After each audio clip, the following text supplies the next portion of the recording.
पिछले साल मार्च में तोपचांची में अवैध शराब पकड़ी गई थी, लेकिन तस्कर भागने में सफल रहे थे।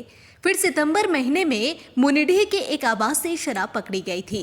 3 लोग भी पकड़े गए थे, लेकिन सरगना फरार हो गया था। अक्टूबर में टुंडी में 20 लाख रुपए से अधिक कीमत की नकली शराब बरामद हुई थी। एक धंधेबाज पकड़ा गया था, लेकिन इस धंधे के बड़े लोग पकड़ में नहीं आ पाए थे। साल 2025 में 19 जनवरी को राजगंज में छापेमारी में 20 लाख की अंग्रेजी शराब बरामद की गई थी। मास्टरमाइंड भाग निकला था। 21 फरवरी को धनबाद के गल्फरबाड़ी में 1.5 करोड़ रुपए से अधिक की अवैध शराब बरामद हुई। फिर 22 फरवरी को एक कार से भारी मात्रा में शराब और स्पिरिट जब्त किया गया। यह बात अलग है कि अभी होली का समय है, ऐसे में अवैध और नकली शराब बनाने का काम हर साल की तरह इस साल भी तेजी से चल रहा है। लेकिन सवाल यहाँ यह उठता है कि आखिर बिहार और बंगाल में शराब की आपूर्ति करने वाले सिंडिकेट धनबाद को ही क्यों अपना सेंटर पॉइंट बनाए हुए हैं। शुक्रवार को धनबाद के गल्फरबाड़ी में नकली शराब फैक्ट्री में करीब 1.5 करोड़ रुपए की शराब बरामद हुई है। होली में इसे खपाने की तैयारी थी। इस शराब को बिहार से बंगाल तक भेजा जाना था। यह शराब फैक्ट्री लगभग 1 साल से चल रही थी। इस छापेमारी में 3 लोग पकड़ में आए हैं। उनका कहना है कि इस शराब को बिहार और बंगाल भेजना था।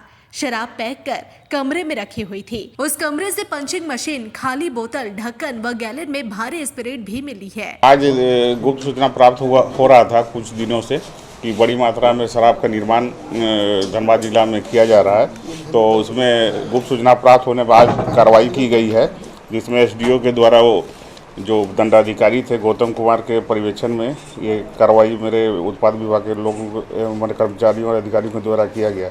जो मैथन फ्यूल जो है उसके सामने गल्फरबाड़ी ओपी के में ये पड़ता है, जिसमें फैक्ट्री पकड़ा गया है, जिसमें 15,254 लीटर बना हुआ शराब मिला है और जिसमें 200 रंगीन शराब और स्प्रिट 980 लीटर बरामद हुआ है। ये सब कॉर्क, ढक्कन इत्यादि हजारों की मात्रा में प्राप्त हुआ है और इसमें 3 व्यक्ति को गिरफ्तार किया गया है, जो बेसिकली बना रहे थे, सुजीत कुमार, प्रीतम कुमार सिंह एवं रणबीर कुमार सिंह।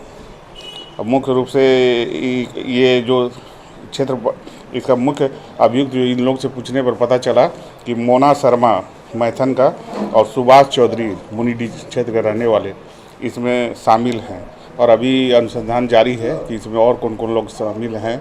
उसका भी अनुसंधान के क्रम में बताया जाएगा कि कौन कौन और इसमें लोग शामिल हैं।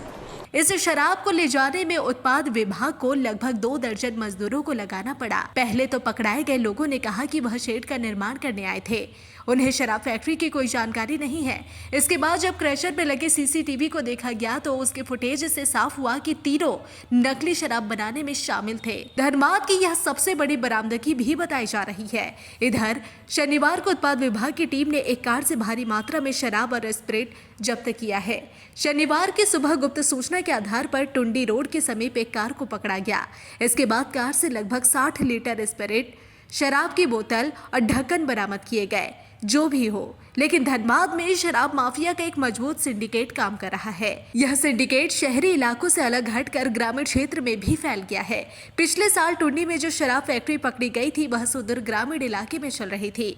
गांव वालों को शराब सिंडिकेट के लोगों ने प्रलोभन देकर शराब बनाने का काम करा रहे थे। बिहार में अभी शराबबंदी है, इसी वजह से झारखंड से शराब की आपूर्ति बिहार में की जा रही है।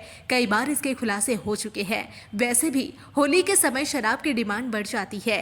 अवैध शराब के अलावा वैध शराब की डिमांड रहती है। Bureau report, Dhanbad.